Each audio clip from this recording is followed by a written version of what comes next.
A lot of times the calling that God has for you is going to be out of your comfort zone. You're going to be thinking, there's no way that I can do this. There's no way. You picked the wrong guy. That's just not me. Jonah was one of those guys.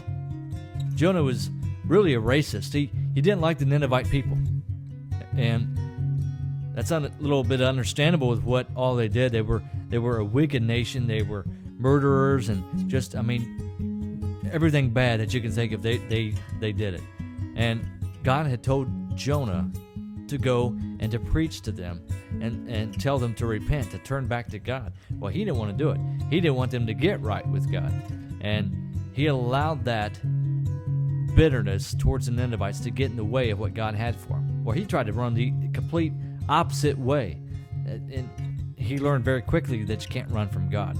See, the whole story of Jonah could be summed up as this. God told Jonah to go. Jonah said no. God said, oh. God always has the last word. Eventually, Jonah realized after spending 3 days and nights in the belly of a big fish that God had prepared for him, that he was wrong and that he needed to go and listen to God.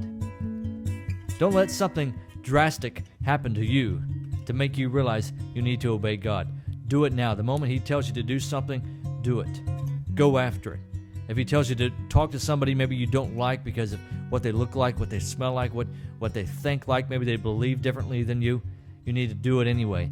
And God will use that. He will use his message, his word, to reach the people he wants to reach. So I beg you, and I encourage you, and I challenge you to, whenever God asks you to do something, go after it.